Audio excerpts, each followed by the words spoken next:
Gran Casino de Ceuta les ofrece La Voz del Faro.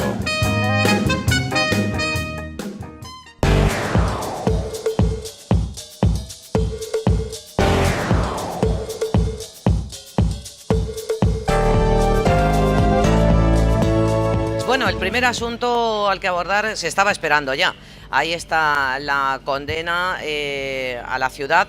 Tiene que pagar casi 300.000 euros por el crimen de Ibrahim. El juzgado de menores emite un auto demoledor que deja en evidencia la gestión del gobierno. Sí, efectivamente, Monse, como nos comentabas, la ciudad autónoma ha sido condenada al pago de casi 300.000 euros. En concreto son las cifras un poco tal, pero bueno, son 294.234 euros en concepto de indemnización a la familia del marroquí Ibrahim Marraoui, que, como todos recordarán, falleció el pasado verano de una puñalada mortal que le asestó un menor extranjero no acompañado del área de menores, tutelado por el área de menores de la ciudad autónoma, y por tanto, debido a que tiene esa tutela, pues es la administración autonómica la que tiene que hacer frente a esta indemnización.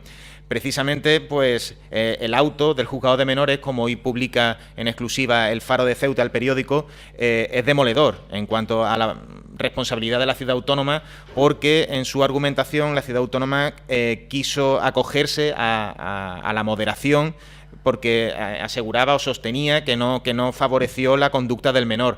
Sin embargo, el juzgado de menores ha considerado que sí, que ha aceptado este argumento, pero dice que los informes técnicos y los informes sobre, en concreto, el MENA que apuñaló a Ibrahim con este desenlace fatal, pues había elaborado expedientes que decían que era una persona, un chico conflictivo, agresivo, que estaba inmerso en conductas antisociales y delictivas, y por eso pues debía de haber habido por parte de los responsables pues la adopción de una serie de medidas de vigilancia y haberle hecho haberle hecho un seguimiento más cercano, porque al final ocurrió lo que muchos ya temían.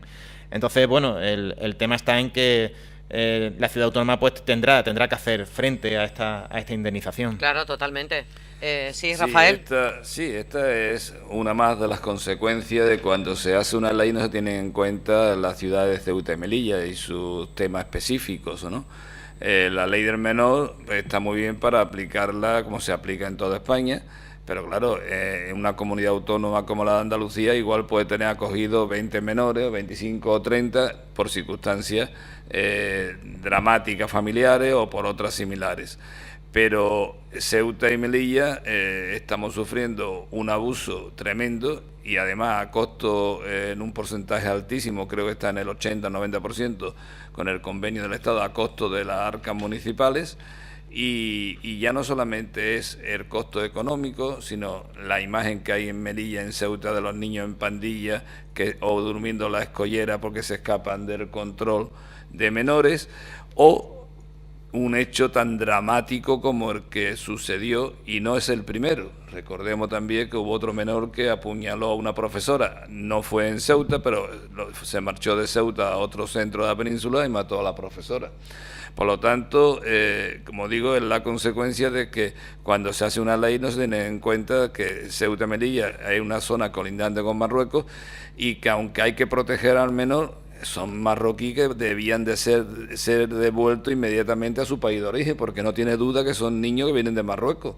O sea, no son de Bangladesh, ni son de países extraños, vienen huyendo de la guerra, son niños que en algunos casos pasan para tener una vida mejor aquí, y en otros casos, y yo creo que una cantidad importante, son los mismos padres los que sabe ya el conocimiento de la obligación que tiene el gobierno de la ciudad de acoger a un menor y lo acompaña hasta el centro de menores. Y la prueba de lo que digo es cierto que cuando llega la fiesta del borrego, la mayoría desaparecen. Y es porque tienen familia, no son niños abandonados en la vía pública, ¿no? Esto, el juzgado, yo creo que condena, y no como no puede ser de otra manera, a pagar la indemnización correspondiente a quien tiene la responsabilidad de tutelarlo. Y ya no vamos a entrar si estos niños son peligrosos o no son peligrosos, que lo habrá de todo, como en la viña del Señor. Claro. Pero lo que sí está claro es que en el caso concreto de este criminal, por muy niño que sea, que ya puede tener 17 años, no es tan niño, o 15 o 16, en el caso concreto ya había antecedentes. Después se ha sabido que era conflictivo, bueno, con más razón para que la tutela fuese mayor, ¿no? Yo no quiero culpar con esto ni al gobierno de la ciudad, que hacen una gran labor, ni a los profesionales de la residencia de menores, pero es una consecuencia, como he dicho al principio, de que no se tiene en cuenta cuando se hay una ley a nivel nacional que Ceuta y Melilla también existimos, ¿no? ¿Que hay que pagar 300.000 euros? Bueno, no voy a entrar si me parece mucho o poco. Lo que me parece muchísimo es la muerte de una persona. De una persona joven que vino aquí a disfrutar de un día de playa y que se encontró con un criminal que por robarle un puñetero teléfono le dio 3 puñaladas y lo dejó en la calzada tirado a las 4 de la tarde, a plena luz del día. Y además con resentimiento, porque fue a buscarlo después de discutir con este chaval de 20 años o 19 años que tenía el visitante de Tetuán. Por lo tanto, me mantengo en lo que digo. No vale los convenios, no vale esas buenas relaciones que dice que tenemos de Marruecos, cuando luego Marruecos no permite que ciudadanos de Marruecos, menores de Marruecos, no sean devueltos a su lugar de origen. ¿Y cuáles son las consecuencias? Estas y otras muchas. Pues cuando cumple 18 años se quedan ya en España, con su permiso de residencia. Y eso lo saben muchos padres. Y por eso organizan que sus hijos le den una educación, le den una formación, porque saben que están invirtiendo, aunque estén lejos de la familia durante un tiempo, en la preparación y el futuro de ese menor. Que, como digo, no es un menor que viene de otros países, somos un menor que viene de Marruecos, que nada más que sabe hablar marroquí y que perfectamente cuando desaparece y vuelven es porque han ido a ver a su familia. Esta es la consecuencia. ¿Que lo pague el ayuntamiento? Bueno, es una carga más que tenemos de soportar, como he dicho, de que cuando los legisladores nacionales pues no tienen en cuenta los temas específicos de Ceuta, que somos frontera con Marruecos, y como esto existe otras muchas cosas que no haría falta más de una hora de programa para ir denunciándola, aunque yo soy partidario de denunciarla cada vez que se pueda. Coincido con Rafael en el tema de que cuando se da un abuso de este sistema por parte de familias que dejan a sus hijos, familias de Marruecos que dejan a sus hijos en la frontera y ellos cruzan en solitario y bueno, pasan a engrosar pues las estadísticas de menas que entran en Ceuta, luego resulta que esos mismos niños cuando llega, ha puesto el ejemplo de la Pascua del Cordero o del Ramadán, desaparecen y vuelven a su casa. A mí me parece es un abuso del sistema y un abuso también por parte de estas familias, que realmente debería de haber algún tipo de articularse, algún tipo de mecanismo para que se pudiese devolver a esos niños con su familia porque están localizados. Marruecos no admite esos mecanismos y lo conoce perfectamente y sabe que llevamos razón, pero por eso me fastidia mucho cuando se habla de las buenas relaciones con Marruecos. Claro, son muchos intereses económicos lo que tiene España en Marruecos. Y Ceuta, pues no tiene importancia. Por 40 o 50 niños no vamos a discutir ni vamos a enfadarnos con Marruecos. Pero no son los niños, son las fronteras, son los niños, son muchas cosas que vienen existiendo, que saben perfectamente quien la realiza, conoce las leyes españolas y si no hay abogado que por 3 duros se la explica y la potencia. Por ganar una minuta de 500 euros, mañana podemos tener una persona con residencia aquí, con todos los derechos que tiene cualquier español. Y a reglón seguido, ¿qué ocurre? Porque tiene la tarjeta de residencia, a los 5 o 10 años en la nacionalidad, después te pide una casa de protección oficial y cuando no se la da, se mete de ocupa en cualquier parte para que se la dé a la fuerza o te hace una manifestación. Esta es la consecuencia y la realidad. Lo que pasa es que a los políticos les falta valor para decirla, te lo dicen en petit comité. Y hay que decir las cosas como son, porque en realidad, por un motivo o por otro, estamos haciendo una dejadez de nuestros derechos y esos derechos se están trasladando a quien no le corresponde. Y todo es, no hay que molestar a Marruecos porque nos evita que entre para Europa 5.000 negros, 5.000 migrantes o 5.000 personas que intentan entrar a Europa. Está muy bien, pero es que no solamente hay que proteger a Europa, también hay que proteger a los españoles que vivimos en Ceuta y Melilla, que somos 160.000 en total. Y no, yo como ceutí no me veo protegido por la autoridad española, ni las que este gobierno ni las de los anteriores gobiernos socialistas.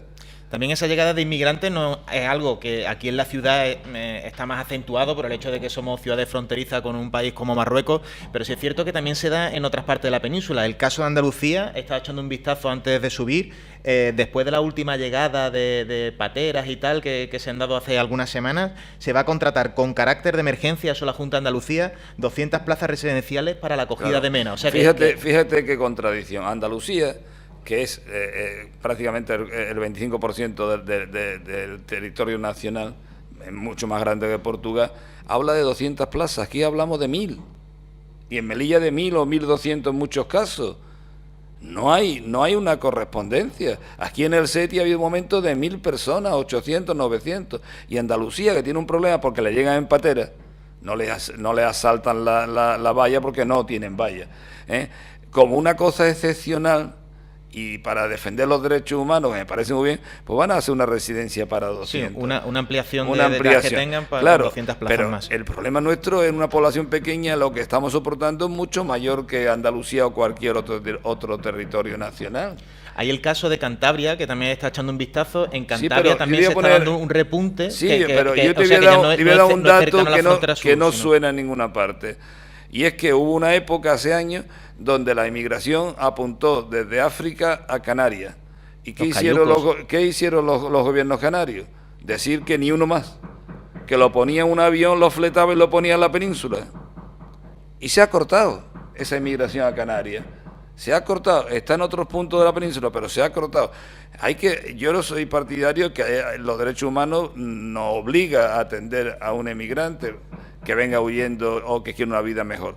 Pero es que lo que soportamos en Ceuta y Melilla es tremendo, porque es que te encuentras a estos menas, por volver al caso de los menas, te lo encuentras por la Marina, donde son capaces de con una pequeña navaja sacarle, para quitarle a un niño del colegio que vaya a su casa con 12 o 13 años el teléfono. Y también hay que decir que hay chavales que son estupendos, que destacan en disciplinas deportivas, en sus estudios, en 400 y de todo. Si yo no estoy criminalizando a los niños, yo estoy criminalizando la situación que se ha dado, que ha ido creciendo y no se le ve fin, porque se ponen más medios y más medios y más medios, que hace 10 años eran 30 menas y hoy son 300.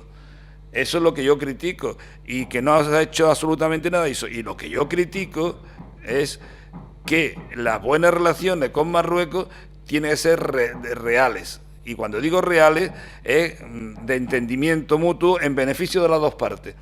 Y lo que está claro, que un menor que viene de Marruecos es marroquí. Eso no hay ninguna duda. Lo que pretende Marruecos es que no sea marroquí dentro de 10 años, que sea español con mentalidad marroquí y de religión musulmana. Eso es lo que pretende Marruecos. Y eso cuesta trabajo escucharlo, pero todo el mundo lo sabemos. Y es una realidad. Y contra eso no se hace nada. Este gobierno ni el gobierno anterior del PSOE ha hecho nada, porque no hay que molestar a Marruecos. Son muchos los intereses económicos que tenemos en Marruecos, y como he dicho anteriormente, desgraciadamente para los ceutí y melillenses, pues no tenemos el peso específico para poner una balanza la molestia a Marruecos en otros temas. Pasan 21 minutos de las 12 del mediodía, cambiamos de tercio, ¿no? Sí, yo creo que el siguiente tema...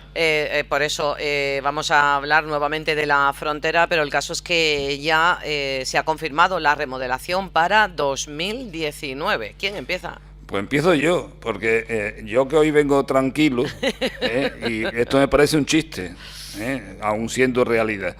O sea, cuando hay un problema eminente que no se soluciona de un día, de 2 días, de 3 días seguidos, cuando tenemos denuncias aquí de gente que le han pegado a la policía marroquí, a gente de Ceuta, como hay un caso hoy en el Faro, que le han roto o le han fisurado el brazo, con su denuncia correspondiente, si no, no se publica en nuestro medio, si no lo tenemos contrastado.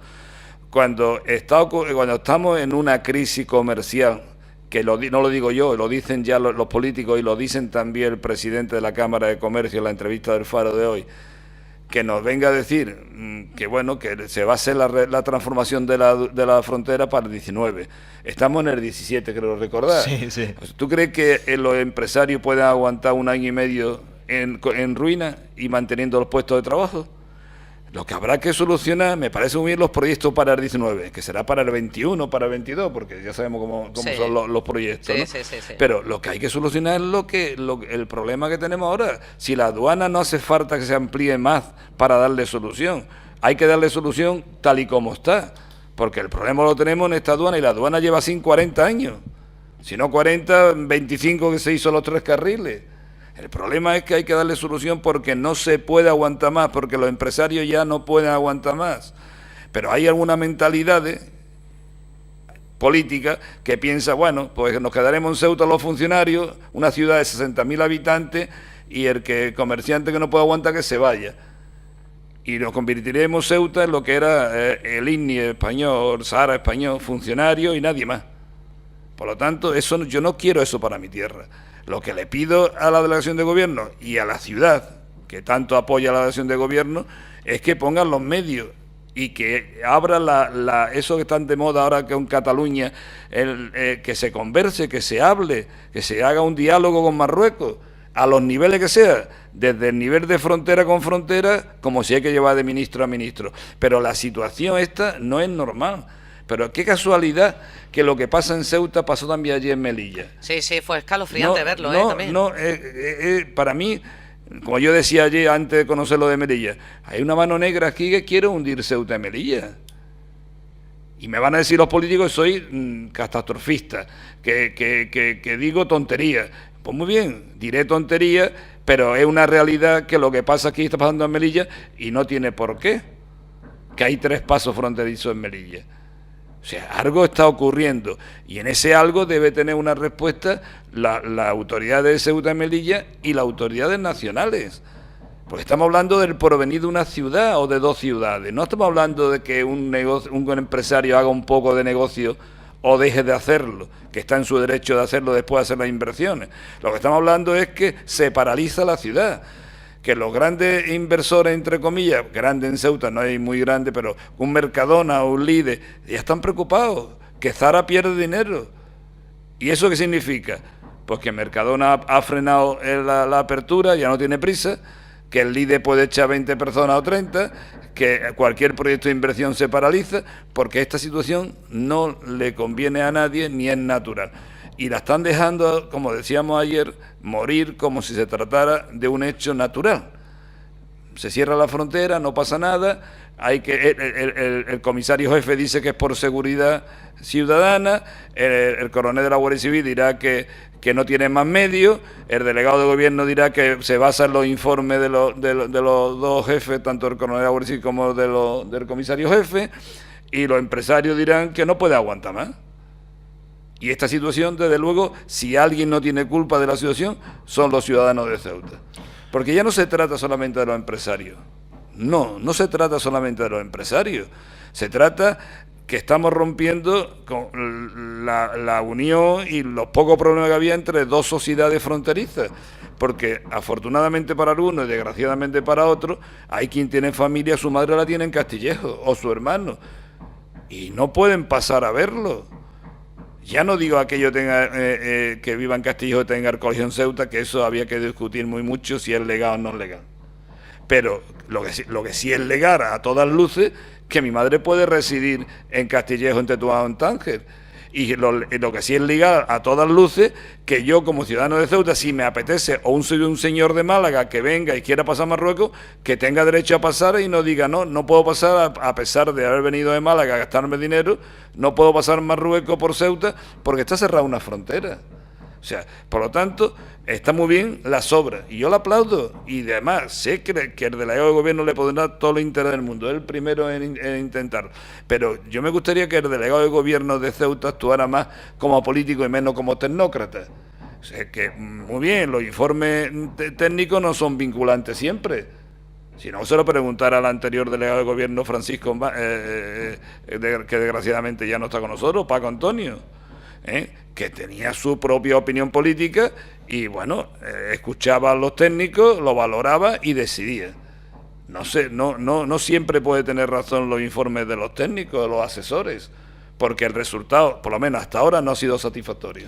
Para mí el tema de la reforma de la frontera se ha convertido en la excusa perfecta para ir posponiendo la solución a todos los problemas de la frontera, porque recuerdo que en los últimos días de septiembre, en una respuesta parlamentaria que dio el Gobierno a una miembro de Podemos, decía que todavía no se había encargado el estudio de viabilidad a ninguna empresa. Resulta que el mismo día que sale publicado en El Faro, además esa información, esa respuesta parlamentaria es pública, tiene acceso todo el mundo a través de Internet, no es nada que haya sido cualquier filtración de información interesada ni nada por el estilo, sino que era información oficial. Ese mismo día que nosotros publicamos esa información, resulta que la delegación del Gobierno envía una nota, no sé si a través del Ministerio del Interior o a través de quién, rectificándose a sí misma, rectificando la propia información del Ministerio del Interior para decir que sí, que ya se había adjudicado a ISDEFE, que es una empresa pública. Entonces se ha convertido en la coartada para ir aplazando y dando nuevos plazos para ir retrasando una solución que requiere de medidas urgentes, requiere medidas para allá, no para dentro de para 2019. Pero yo no entro en ese debate que es un debate para despistar,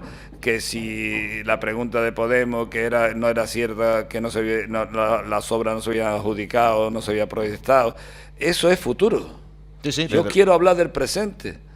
Y yo creo que los empresarios, el gobierno de la ciudad, los medios de comunicación, la sociedad en su conjunto, estamos deseosos de poder ayudar a la delegación de gobierno, porque sé que la solución no es fácil, porque hay que contar con el gobierno de Marruecos, de buscar soluciones. No vamos a tener una varita mágica y se va a solucionar todo en el día, pero ir buscando soluciones. Y las soluciones que se han encontrado hasta ahora os chocan con los informes técnicos de la Guardia Civil o de la Policía Nacional, cada uno con su informe, os choca con los informes de los asesores, que no sé si serán los idóneos, o el hecho es que no ha dado resultado. Hay una reunión en la delegación de gobierno, presidida por el delegado de gobierno y por el presidente de la ciudad, y sale todo el mundo muy contento. Va la Confederación de Empresarios, va la Cámara, va los sindicatos, pero no van los empresarios del Tarajá. Y resultado que al día siguiente, esa reunión, que salió todo el mundo haciéndose la foto, que iban a solucionar no sé cuántas cosas, cierran el Tarajá los empresarios, por lo que ya comentamos ayer. Por lo tanto, aquí hay muchos intereses cruzados, pero hay un interés vital, que es la ciudad de Ceuta. Es que, como yo decía, el único pulmón que no queda para respirar es Marruecos. Y es contradictorio que se quiera hacer una campaña para el turismo y poner la alfombra roja al turista de Marruecos de compra si no puede entrar por la casa. Es como si yo te invito a comer en mi casa, pero te cierro el portón y no te abro el portero automático. Pues habré quedado fatal porque te he invitado, pero en realidad tú no has comido. Pues algo parecido pasa con la frontera. Por lo tanto, me parece que es bueno que se ponga en marcha las obras. Es bueno que haya una concienciación y una presión por parte de los partidos en oposición en el sentido de que se lleve al Congreso y se vea la problemática que tenemos. Critico enormemente la falta de presión y de ejecución que hacen los partidos de la oposición en Ceuta, y yo creo que han caído en la dinámica de que estamos cayendo casi todos, que vemos esto como una cosa normal. O sea, ¿es normal que un señor no pueda pasar a ver a su familia? No. ¿Es normal que una señora que lleva 40 años con un contrato de trabajo o fronterizo, o un señor no pueda presentarse en su puesto de trabajo y tenga que perder su trabajo? No. O sea, no es normal nada. ¿Es normal que pase un burto una señora con 50 kilos a la espalda? No. ¿Es normal que ese burto venga de fábrica ya hecho sin saber contenido y que la aduana de Ceuta le dé el visto bueno sin saber el contenido que tienen los burtos? No, porque una expedición comercial. Y no es verdad que el importe que declara los burtos en muchos casos sea el que tiene que pagar los impuestos. Por lo tanto, no es verdad muchas cosas y lo sabemos todos. Cualquiera que tú saques una encuesta del Faro en la calle te dice que el problema es insoportable. pero no hay solución. Y no sé si no hay solución porque no se quiere, no se puede o son incapaces. Además, cada vez la población es más consciente de que las medidas no están cumpliendo con su cometido. Y el mensaje de las autoridades, yo tengo la impresión, y también, bueno, lo decía ayer el propio presidente de la Cámara de Comercio aquí en COPE, la incredulidad con la que los empresarios reciben cualquier medida, ya no se las creen, porque se han dado cuenta que pasado todo este tiempo, la situación no solamente no ha mejorado, sino que cada vez empeora más. Entonces, han perdido incluso el apoyo de los empresarios, y yo creo que... Juanjo, no se trata de eso, fíjate, te lo voy a poner... Y el fin último lo que solo... tú dices te lo voy a explicar bajo mi punto de vista. Primero, no los ciudadanos son conscientes porque hay muchos funcionarios que les da igual. Primero, porque no van a terminar su vida laboral en Ceuta, y segundo, porque tienen su puesto de trabajo garantizado. Pero otra parte de la población, por eso cuando tú dices los ciudadanos, no, una parte de los ciudadanos, claro, está preocupado. Porque si no es que dependan directamente del comercio fronterizo, pero indirectamente sí. Si un señor tiene un negocio y la agencia de transporte trabaja y ese señor trabaja en la agencia, pues no perderá su puesto de trabajo. Y ese señor podrá comprarse un piso, pagar su hipoteca o comprarse un coche. Y si se queda parado, estará pensando, si no encuentra trabajo aquí, irse a la península. Eso es la realidad. Por eso digo que no se trata. Y luego hay una serie de comentarios de mal gusto que dice, bueno, si estos son 4 musulmanes de ahí, que las naves no son ni siquiera de españoles. Oiga, si usted cree que hay una serie de empresarios que no reúnen las características, ahí está la inspección de Hacienda, ahí está la inspección del Ayuntamiento y la propia delegación de gobierno. Pero aunque queden nada más que 25 empresarios, o 30, o 100, porque no solamente el polígono, la ciudad vive en muchos aspectos. Ya he puesto el ejemplo del líder. Ha pasado de ser número 1 nacional a vender el 60% menos. ¿Por qué? Porque su clientela en un 60% de Marruecos, si no se hubiese instalado en Ceuta. ¿Qué puede ocurrir? Que si sigue esto mucho tiempo, se marche. Pero sí es cierto que aunque haya un peso bastante importante dentro del empleo aquí en Ceuta que depende de la administración, sí es cierto que muchos de esos funcionarios también son ceutíes, son gente que tiene sus raíces aquí y les afecta ya sea directa o indirectamente. Yo no estoy con ellos hoy día discriminando ni insultando hoy día siempre a los funcionarios. Por supuesto, pero hoy que quede claro. Lo que quiero decir que hay algunas mentalidades por parte de algunos sujetos de la población de Ceuta o alguna autoridad que dice, bueno, yo no tengo problema porque yo... Lo digo porque hoy día todo el mundo tenemos un amigo que tiene una tienda, que tiene una cafetería, y nosotros lo estamos viviendo de cerca, pues esa situación que se está viviendo y esa asfixia que se está dando a los empresarios. Entonces creo que tiene repercusión en toda la población. Sí, esto me recuerda en la época de cuando los paraguayos, mal llamados paraguayos, o sea, los peninsulares venían a comprar, la época del bazar, que yo la conozco perfectamente, porque fui presidente del gremio de bazar muchos años y es mi actividad la que yo comencé siendo empresario. Pues mucha gente de Ceuta, que algunos eran funcionarios, otros nos decían, estamos hasta las narices de los paraguayos, no podemos ir pasear por la calle y tal. Cuando se desapareció el comercio peninsular, pues se cerraron 200 tiendas y se perdieron 1000 puestos de trabajo. Y no se ha compensado con otra actividad empresarial. Cuando se pierde Marruecos ya no queda nada. Lo decía yo ayer. El puerto, con la competencia Gibraltar, que suministra a los buques el agua de la línea, porque no tiene agua para suministrar, se la da la línea.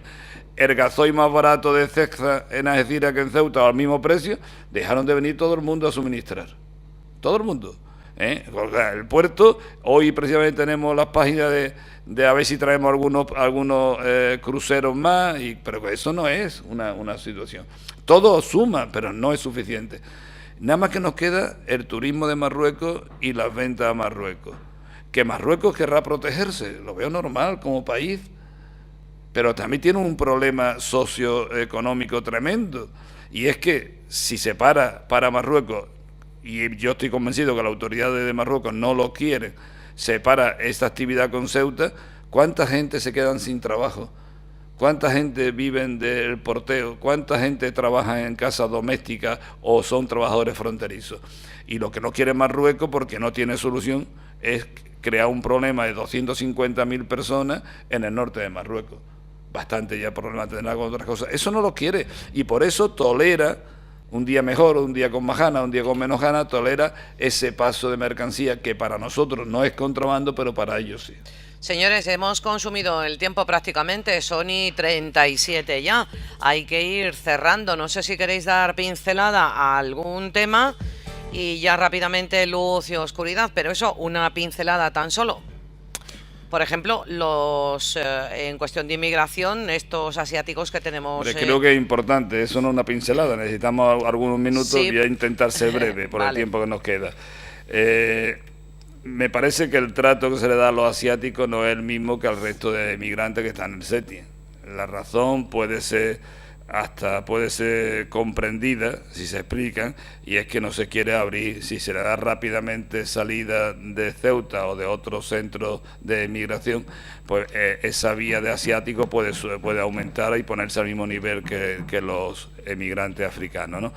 Pero dicho esto, lo que no me parece bien de ninguna manera es que se le tolere por parte de las autoridades, de las policías, sea local o sea municipal, que ocupe una plaza pública donde quita el ocio a los niños pequeños que van sus padres allí a verlos jugar con los palomos. No es la primera vez. Y yo creo que no basta con decir no dejemos que duerma en el suelo. Hombre, no dejemos que haga una manifestación indebidamente o que no está autorizada. El problema está sobre todo en los tiempos de espera cuando eres solicitante de asilo, porque es lo que les reclaman a ellos, que se eternizan y se pueden tirar. Ellos dicen incluso 3 años aquí esperando a que les dé la autorización, mientras que a los subsaharianos, que es la diferencia que ellos establecen, mientras que a los subsaharianos en cuestión de 3 meses pueden estar a la península. En otro centro, no como asilo político.